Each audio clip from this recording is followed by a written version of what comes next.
नमस्कार, आप सभी का स्वागत है एक्सेलशियर न्यूज में। दर्शकों, इस वक्त तस्वीरें हम आपको गुलशन ग्राउंड से दिखा रहे हैं, जहां पर एक वर्कशॉप का आयोजन किया गया है। जी हां, जितने भी हमारे लॉ के स्टूडेंट्स हैं या फिर हमारी सोसाइटी के लोग हैं, इन्हें इस वर्कशॉप से जो है काफ़ी फ़ायदा मिलेगा, क्योंकि न्यू क्रिमिनल लॉ जो इंट्रोड्यूस किए गए थे उसके बारे में जो है आपको बारीकियाँ दिखाई जा रही हैं। उन कानून के बारे में जो है आपको जानकारियाँ दी जा रही हैं, ताकि आप भी जो है इनको अपनी डेली रूटीन में अडॉप्ट कर सकते हैं और कानून के बारे में जो है आप जानकारी हासिल कर सकते हैं। आपको बता दें कि क्राइम ब्रांच की इकोनॉमिक ऑफेंस विंग द्वारा जो है ये 3 दिनों के लिए वर्कशॉप का आयोजन किया गया है।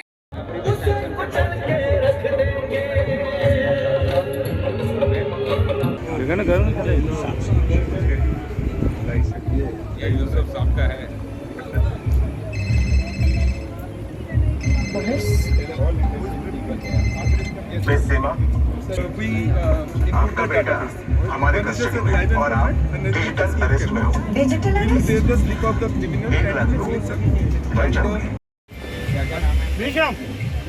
अच्छा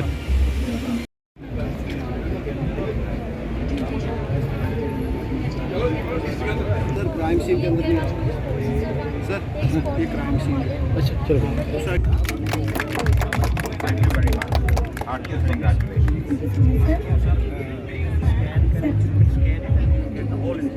सर, हमने सभी इंफॉर्मेशन कंप्लेन किया है, बिकॉज सर ये हमारे सीनियर्स की इंफॉर्मेशन अपने अवधि आईजीपी साहब सर, इनका इनोवेटिव आइडिया और एसएसपी सर भी सर, उन्होंने हमें मौका दिया लेडीज़ को कि एक अलग हेल्प डेस्क एस्टेब्लिश करें विद सेपरेट काउंसलिंग रूम।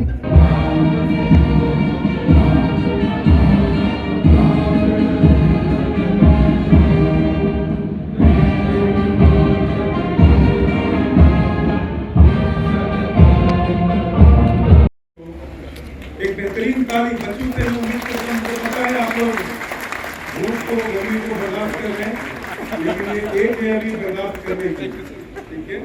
इस मौके को और इस लिए बनाया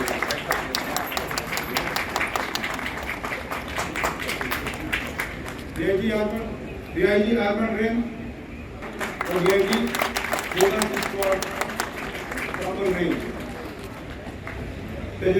चौरी से यहाँ पे आए हैं इस एग्जीबिशन में भाग लेने के लिए।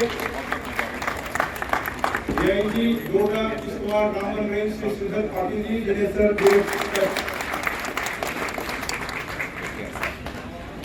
आईजी और सर हमारे परम आदरणीय एडीजीपी आमर श्री आनंद जैन सर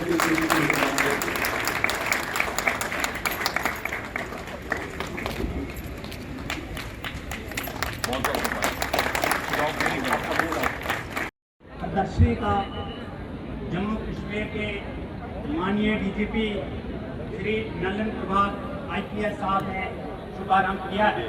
बहुत बड़ा कार्य। चलिए कुछ लॉ स्टूडेंट से जानने की कोशिश करते हैं कि आज की वर्कशॉप जो है कितनी फ्रूटफुल है इन लोगों के लिए। क्या नाम है आपका? मेरा नाम शांभवी है। तो जिस तरह से आप लॉ स्टूडेंट हैं और न्यू क्रिमिनल लॉ जो है इंट्रोड्यूस किया गया था, इसी के बारे में जो आज एक वर्कशॉप का आयोजन किया गया, कितनी फ्रूटफुल ये लगती है? ये काफ़ी ज़्यादा फ्रूटफुल है, क्योंकि हम लॉ डिपार्टमेंट के जम्मू यूनिवर्सिटी से, और एज अ लॉ स्टूडेंट अभी हम लोग फर्स्ट सेमेस्टर में हैं, तो हमारे लिए ये जानना बहुत ज़्यादा ज़रूरी था कि लॉ में क्या चेंजेस हुए हैं, क्योंकि हम आज तक आईपीसी पढ़ते हैं, अब हम लोगों ने बीएनएस पढ़ना है, तो हमारे लिए ज़रूरी था उस चीज़ के साथ अवेयर रहना, उसके साथ अप टू डेट चलना कि कहाँ कैसे कैसे चेंजेस हैं। तो बाकी स्टूडेंट से भी आप अपील करना चाहते हैं कि उनको भी यहाँ आना चाहिए? जी बिल्कुल, ये आएगी सभी 3 दिन चलेगी 10 to 5। तो मैं तो बोल रही हूँ ना कि सिर्फ लॉ स्टूडेंट, नॉर्मल जितने भी यूथ है ना, उसको यहाँ आके जानना चाहिए कि क्या क्या हमारे लॉज में चेंज हुए, क्योंकि यूथ के सबसे ज्यादा जरूरी है यूथ के लिए अप टू डेट रहना। देखिए, बड़ा एक अच्छा इनिशिएटिव जम्मू कश्मीर पुलिस के द्वारा लिया गया, और जो क्राइम ब्रांच जम्मू है उन्होंने ये प्रोग्राम ऑर्गेनाइज किया, 3 दिन की एग्जीबिशन यहाँ।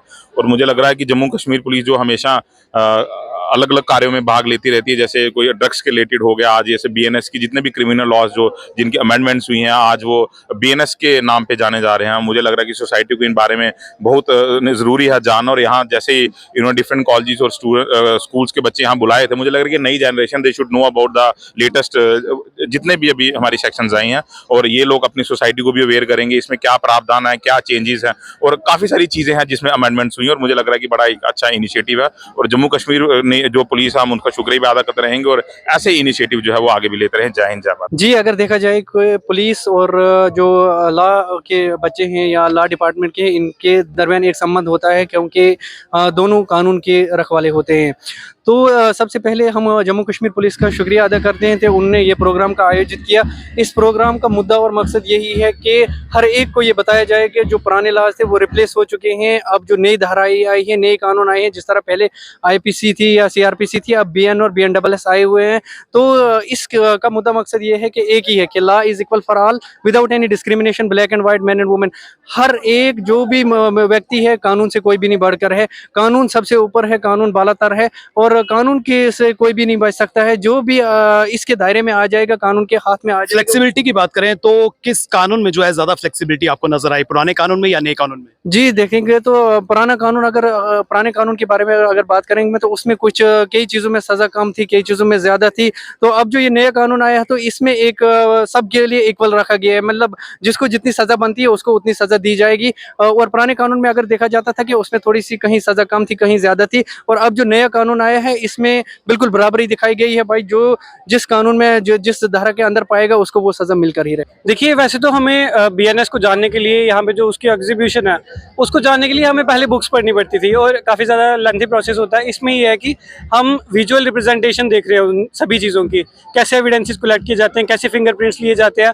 और इसका हमें फ़ायदा ये है कि एज अ लॉयर कल को अगर कहीं पे भी कोई चूक रह जाती है या चूक की जाती है तो हम उसे जान पाएंगे और उसे हाईलाइट कर पाएंगे।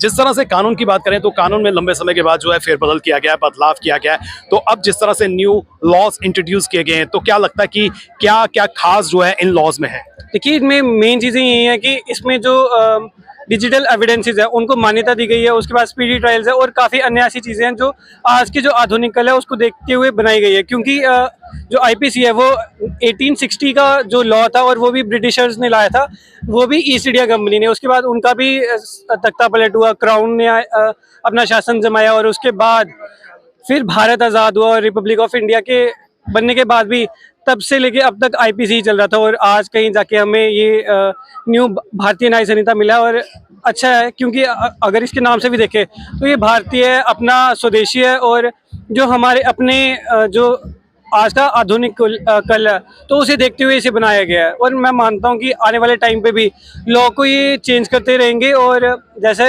हमारी डिमांड है आने वाले कल में, तो उससे हमें मतलब रूबरू होना पड़ेगा। देखो, इसका जो प्रयोजन है, मुख्य प्रयोजन ये है कि नए कानून बन चुके हैं और धरातल पर लागू भी हो रहे हैं, लेकिन जनसाधारण तक, जन तक, गांव में, शहरों में, हर स्थान तक और आम व्यक्ति जो है स्कूलों में और हर स्थान पर इस चीज़ का पता होना सबको, हर नागरिक को ये आवश्यक है कि क्या कानून बदले हैं और इसका हमें क्या लाभ है और पुलिस से कैसे सहायता मिल सकती है और किस तरीके से हमें आगे चलना होगा। बहुत कुछ बदला है, आपको यहाँ पे पता चलेगा और सब लोगों को पता चलेगा देख कर के कितना कुछ बदल गया है। लेकिन कानूनी जानकारी और पुलिस के संबंधित जानकारी और ये जुडिशल, ये जो क्रिमिनल जस्टिस सिस्टम है, इसके बारे में पूरी तरह से जानकारी यहाँ पे मिलने जा रही है।